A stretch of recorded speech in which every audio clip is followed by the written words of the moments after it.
Olá, amigos e irmãos, eleitos do Senhor, graça e paz a todos aqueles que amam o Senhor Jesus Cristo. E hoje vamos estar meditando sobre o tema Igreja versus denominações. Agradecendo ainda também, de vez em quando temos escrito aí no nosso canal, trabalhamos de forma bem simples, né?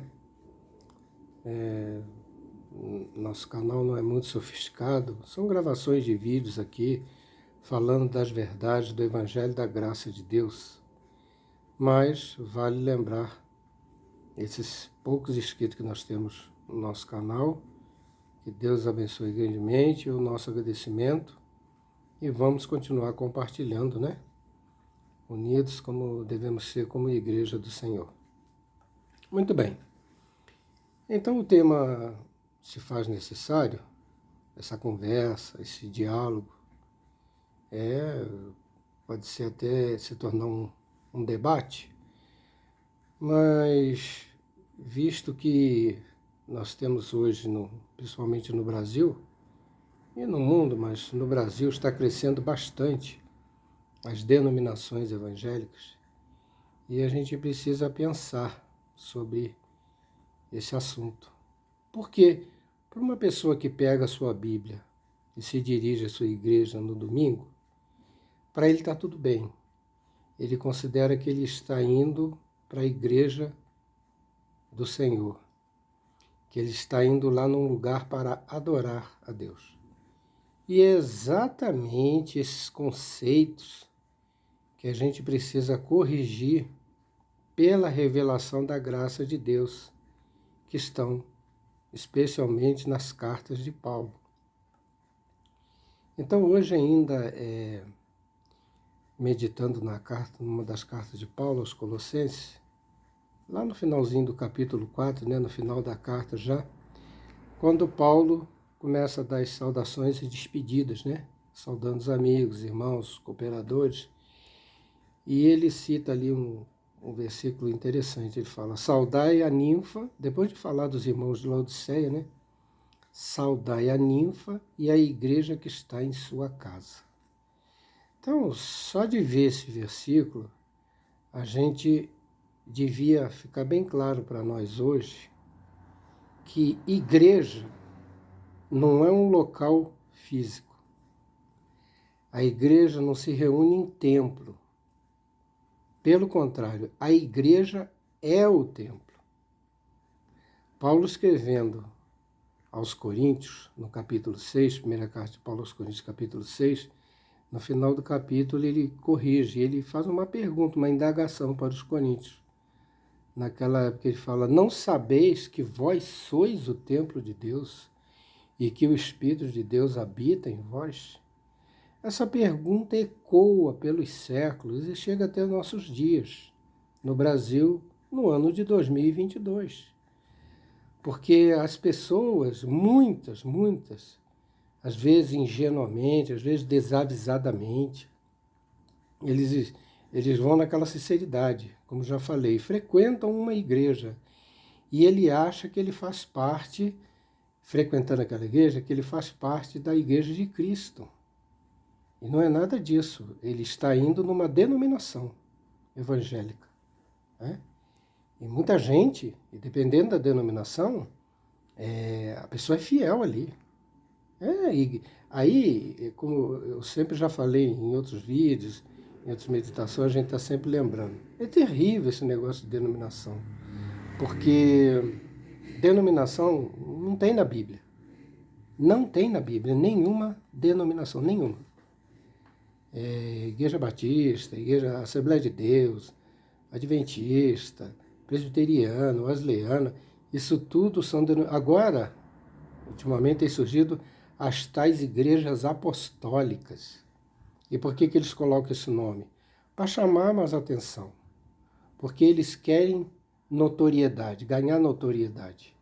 Eles precisam de membros e sustentar os seus apóstolos que têm vida de rico, Vivem vidas de milionário.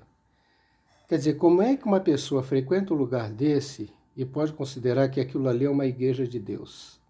Mas é lógico que não, aquilo é uma denominação inventada pelo homem, criada pelo homem, que anda na vontade da carne, fazendo a vontade dos desejos da sua carne. É isso.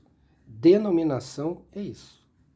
Agora, a Igreja de Cristo foi essa igreja que Paulo escreveu tantas cartas, em cada cidade daquela época, quando a igreja estava nos seus primeiros dias. Nasceu em Atos dos Apóstolos, né? Jesus já tinha falado em Mateus 16, edificarei a minha igreja, né? E as portas do inferno não prevalecerão contra ela. Então ele já falou que um dia haveria a igreja de Cristo. Seria isso, a igreja, o que é a igreja? E nas cartas de Paulo ele fala perfeitamente, na carta aos Colossenses, ele fala na carta aos Efésios, ele diz que a igreja é um corpo, na carta aos Coríntios também. A igreja é um corpo, nós somos membros desse corpo, cada eleito, cada salvo é um membro do corpo de Cristo, que é a igreja, e o único, eterno e Senhor da igreja é Jesus Cristo. É Jesus Cristo, não tem outro. Aliás, eu gosto sempre de lembrar do capítulo 23 de Mateus, que Jesus ensinou para os seus discípulos.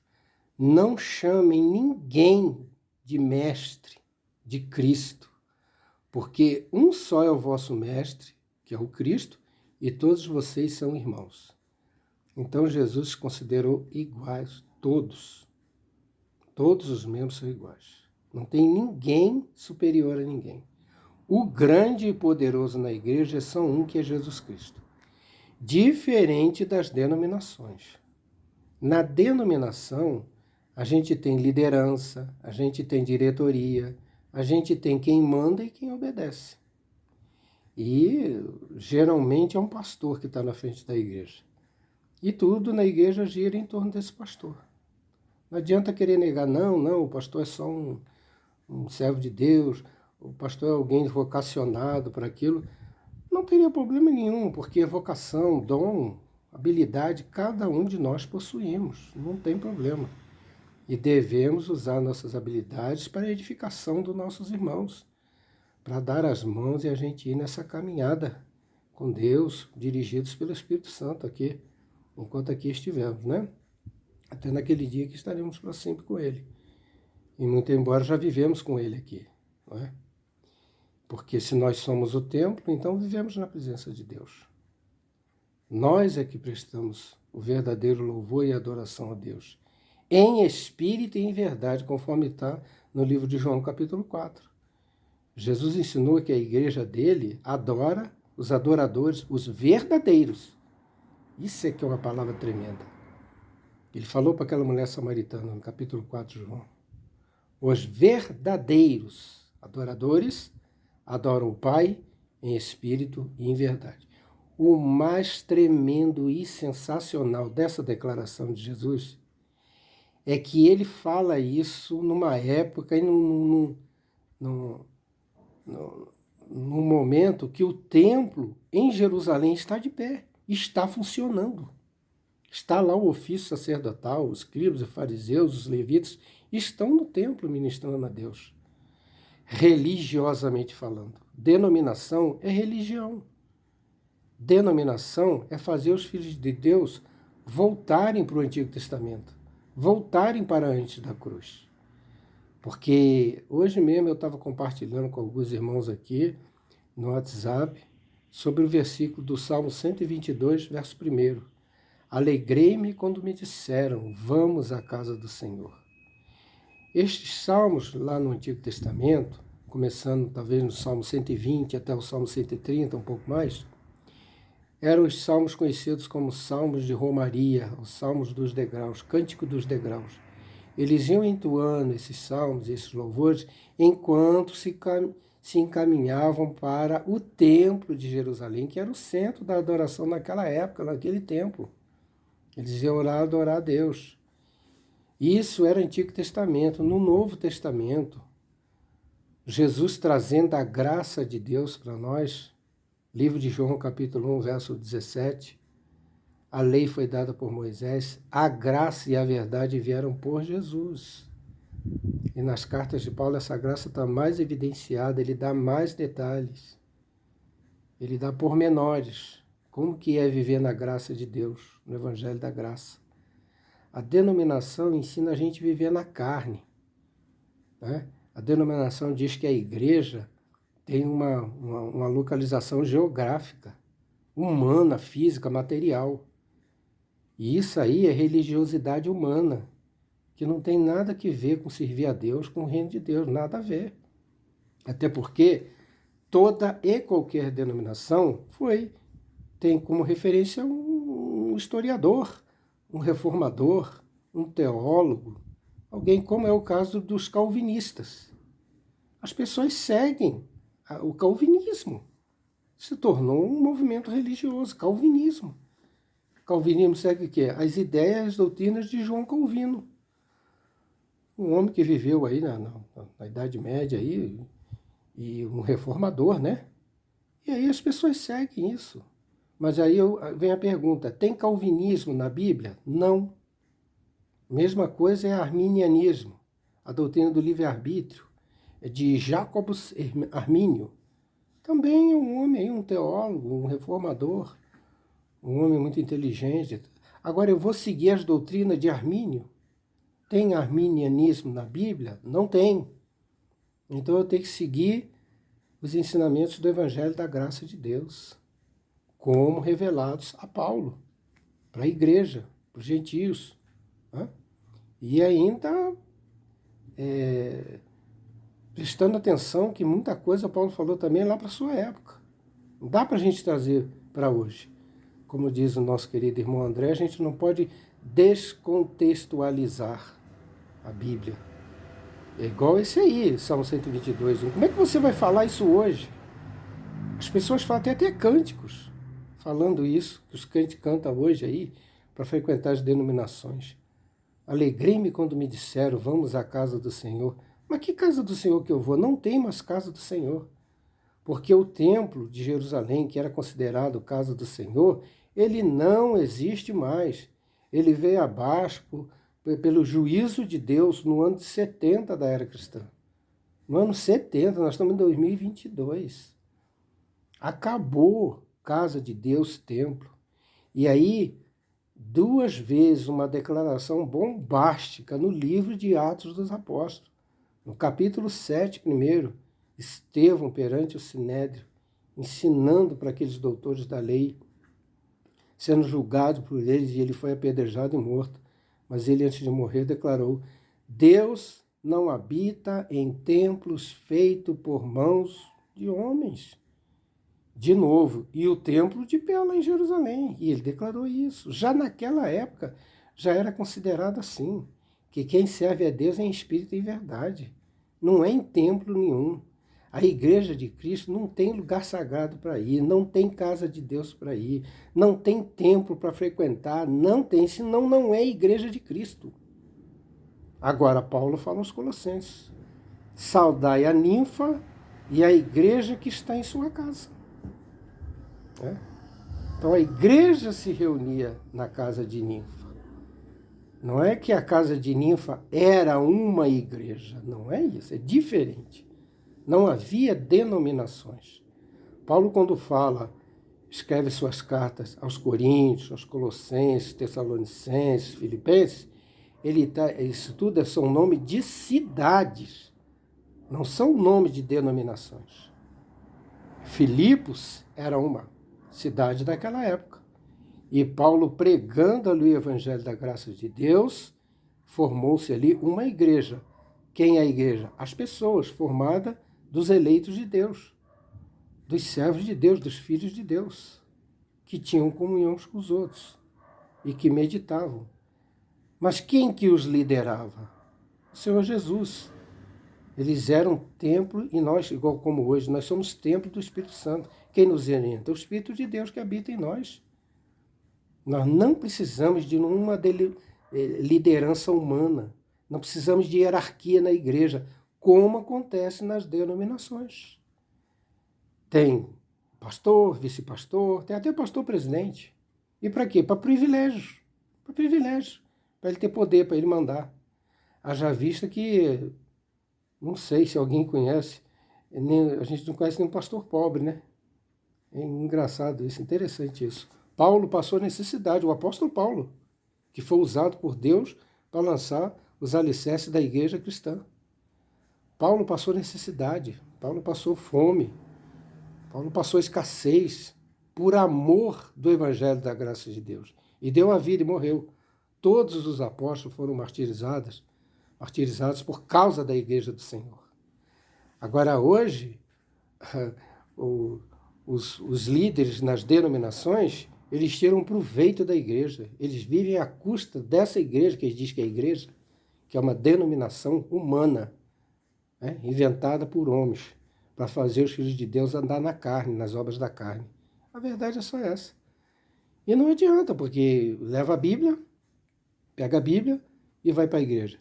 Chegar lá não adianta, você abre a Bíblia, você vai conferir o que está pregando lá. Alguém vai chegar e falar, pastor, mas você está pregando diferente da Bíblia. Quem é que está certo, o pastor ou a Bíblia? O pastor. Na denominação, o pastor vai estar sempre certo. Ele é teólogo, ele é bacharel em teologia, ele é professor de grego e hebraico. Então ninguém pode discordar dele e falar que ele está pregando de forma errada, né? Então, na verdade, dizem que acreditam nas Escrituras. Dizem que acreditam na Bíblia, mas o que vale é a palavra do líder e do pastor. E a outra passagem em Atos dos Apóstolos foi o próprio Paulo que falou, Atos capítulo 17. Ele falou a mesma coisa lá em Atenas para os gregos. Deus não habita em templo feito por mãos humanas. Então, meu amigo, não fique enganado, meu irmão. Essa igreja aí que você se dirige, aí que você vai todo domingo, e você fala que lá é o templo, que eu vou adorar. Isso é mentira, isso é engano. Não faça mais isso. Não tenha mais essa atitude de chamar aquilo de igreja, de templo de Deus. Porque o único templo de Deus que existiu foi o templo de Jerusalém, que veio abaixo pelo juízo de Deus no ano 70, e aí foi inaugurada, estabelecida de vez a época da graça, o ministério do Espírito. Não tem mais igreja, templo e lugar de adoração. Hoje adoramos, mais do que nunca, adoramos a Deus em espírito e em verdade. Eu estou no chuveiro, tomando banho, eu estou adorando, sou um adorador. Eu vou na fila da vacina, eu estou adorando a Deus, porque é espírito e verdade, não é na carne. Não é levantando as mãos, não é ajoelhando, não é tocando instrumento musical. Gasta-se, as denominações gastam terríveis somas de dinheiro, enormes somas de dinheiro, para comprar instrumentos musicais, guitarra, bateria, para dizer que estão louvando a Deus, para formarem um grupo de louvor. Até coral tem em algumas igrejas, coral, tudo gastando dinheiro à toa, perdendo tempo, porque aquilo ali não está louvando a Deus nada. Aquilo ali é tudo para as pessoas verem, para divulgar, para aquela denominação ter fama, só isso. E ter adeptos, e ter membros, né? Como é que fala que é igreja e dá dízimo? Dízimo é prática da lei. E no capítulo 10 da carta aos Romanos, no versículo 4, está bem claro. O fim da lei é Cristo. Ele cumpriu. A lei, os mandamentos, foram tudo cravado na cruz. A carta aos Colossenses fala isso. Nossa carne foi tudo crucificada com Cristo na cruz. Por isso que é ministério do Espírito. E em Espírito adoramos a Deus todos os dias, em todos os lugares, o ano todo, a semana toda. Não é como uma denominação que tem culto só domingo. Ué, e os outros 6 dias, como é que faz? Não sei, cada um cuida da sua vida. E é tão terrível esse negócio de frequentar a igreja e fazer parte de denominação, que se uma pessoa sair de lá, às vezes se decepciona, ele é injustiçado lá, que acontece isso demais, o crente sai de lá e ele não sabe viver, ele não sabe tocar a vida dele na presença de Deus, porque ele foi ensinado a depender daquele lugar lá, daquela denominação, como se fosse igreja do Senhor. E se ele sai de lá, aí ele é até criticado, é vítima de preconceito. Aí fala que está desigrejado, está frio, está desviado, fala um monte de bobagem, que vai perder a salvação, que vai para o inferno. Tudo invenção e má interpretação da Escritura Sagrada. Não tem nada a ver isso. Como é que um eleito de Deus, conforme fala na carta aos Efésios capítulo 1, selado com o Espírito Santo, ele vai perder a salvação? Você acha que o selo de Deus é o quê? É qualquer carta, é qualquer selo aí de algum rei, algum monarca humano que se pode falsificar, violar ou tirar ou desfazer? Não existe isso, meu irmão. Não existe isso. Se você é um eleito de Deus, se você foi escolhido e predestinado, você não perde a tua salvação nunca. Ninguém tira isso. Ninguém. É como diz carta aos Romanos capítulo 8. Se Deus é por nós, quem será contra nós? Não temos nenhuma ameaça de nada. Nós estamos abençoados com todas as sortes de bênçãos espirituais em Cristo Jesus. Efésios capítulo 1, verso 3. A igreja é assim. Agora as denominações ensinam doutrinas de homens, levam os filhos de Deus para antes da cruz, ensinam práticas do Antigo Testamento, um monte de coisa. Por quê? Porque andam na carne, no físico, não é? E aí tá. Estão esperando Jesus voltar. Fica com essas histórias. Se você largar a igreja, você vai para o inferno. E aí muita gente frequenta a igreja com medo de ir para o inferno. Aí fica lá. Aí obedece tudo. Aí dá o dízimo. Assim, você não der o dízimo, você está roubando a Deus. Mas dízimo é lei. O fim da lei é Cristo. A lei passou. A lei era do Antigo Testamento, Antigo Pacto, que não tem nada a ver com gentios. Nós somos gentios. Nunca vivemos por lei nenhuma. Lei de Moisés nunca guardamos, nunca andamos debaixo disso. Isso era para o povo de Deus, o povo de Israel. Livro de Malaquias, 4 capítulos, de onde eles tiram a prática do dízimo. Malaquias 3:10.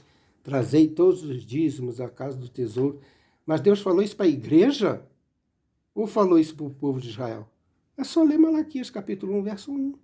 Sentença dada para Israel, para os judeus. E nem eles cumpriam a lei. Eram transgressores, nunca cumpriram. Pedro, que era judeu, circuncidado, que guardava a lei, Pedro, como discípulo de Jesus, apóstolo de Cristo, no capítulo 15 de Atos, ele confessou isso diante dos irmãos ali, naquele concílio que tiveram em Jerusalém com Paulo e Barnabé. Ele falou, mas nem nós, nem nossos pais conseguimos guardar esses preceitos, esses mandamentos. Como é que nós vamos agora exigir dos gentios que guardem isso? Não tem como. Como é que a gente vai falar que é a igreja do Senhor e cobrando dízimo, dando ceia, fazendo batismo, rituais, cerimônias, que nada tem a ver com a graça de Deus, com a verdade do Evangelho da Graça? Não tem nada a ver isso. Se somos eleitos, somos eleitos. Ah, mas está escrito, aquele que quer for batizado será salvo. Mas isso não está escrito na carta de Paulo, está escrito em Mateus, está escrito em Marcos, que é a época da lei ainda. Jesus veio debaixo da lei. E ele fala no capítulo 5 de Mateus, eu não vim acabar com a lei, eu vim cumprir. O único que cumpriu toda a lei, não transgrediu em nada, foi o Senhor Jesus Cristo, sem pecado, perfeito diante de Deus. Agora, se Jesus cumpriu a lei por mim, no meu lugar, agora eu tenho que voltar a práticas da lei, que não tem nada que ver para nós, que somos gentios, que não temos nada que ver com circuncisão, com guardar sábado. Assim tem esse absurdo da Igreja Adventista do Sétimo Dia, denominação. Onde é que tem isso na Bíblia, irmão? Igreja do Sétimo Dia. Santo Deus. Voltando para a lei, voltando para guardar o sábado. E a carta de Paulo aos Filipenses fala que isso são sombras. Vou viver de sombras. Nós vivemos da realidade. E a realidade é a graça de Deus em Jesus Cristo, nosso Senhor e eterno Salvador. Então tem muita diferença. Eu estou fazendo esse vídeo, né, para que a gente possa pensar. Porque no capítulo 17 de Atos, quando Paulo foi pregar em Bereia, os bereanos abriram as escrituras para conferir o que Paulo falava, para ver se estava de acordo. E Paulo, como sempre foi irrepreensível, ele não pregou nada errado, as pessoas concordaram e creram naquela palavra que ele estava pregando. Então, não adianta você pegar a Bíblia, você vai para uma igreja, você vai para uma denominação, e lá você não confere nada, você só acompanha o que o pastor prega. É o pastor que sabe, né? Aí tudo que ele fala você acha uma maravilha, não pesquisa, não medita, não compara, não questiona. E aí as denominações vão se perpetuando. Mas paralelo a isso, a igreja do Senhor está aí. Não é? Então nenhuma denominação representa a igreja de Jesus Cristo. Nenhuma, começando com a católica. Porque a católica foi a primeira denominação que existiu. A primeira denominação, não foi a primeira igreja. A primeira igreja foi aquela que nasceu lá em Jerusalém, que era a igreja cristã, a igreja de Cristo, orientada e guiada pelo Espírito Santo. Acabou. Agora, começou com a católica e depois veio as suas filhas, as igrejas evangélicas, as denominações evangélicas e está aí. Nenhuma dessas representa a igreja de Cristo. Embora os filhos de Deus, a igreja de Cristo, alguns estão frequentando lá. Pelos mais variados motivos. Às vezes por não saber da verdade, por achar que está certo, por estar acostumado. Porque tem família, tem igrejas assim tradicionais. A família toda era, minha família era, meu pai era, meu avô era, e vai seguindo ali, né? Vai seguindo. Mas nenhuma pode representar a igreja de Cristo. Agora,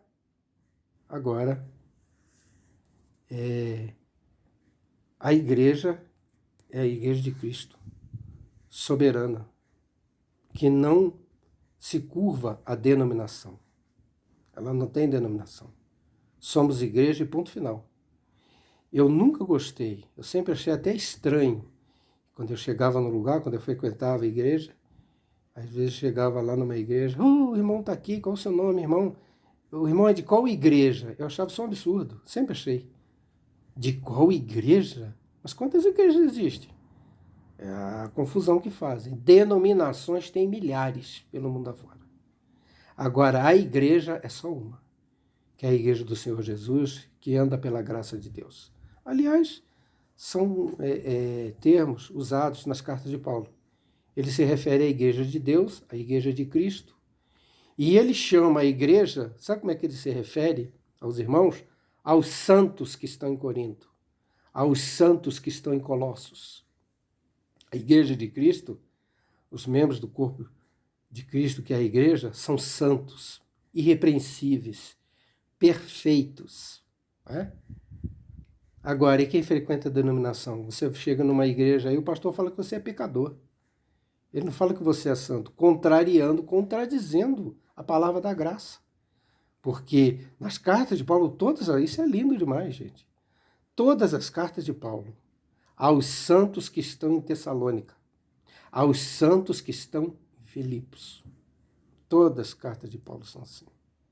A igreja de Cristo nunca teve líderes, pastores, nunca. Senão Paulo escreveria para eles, não é?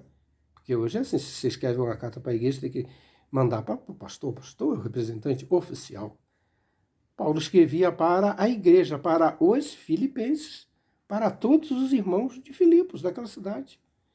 De Filipos, só nessa carta aos filipenses que ele fala, inclusive bispos e diáconos.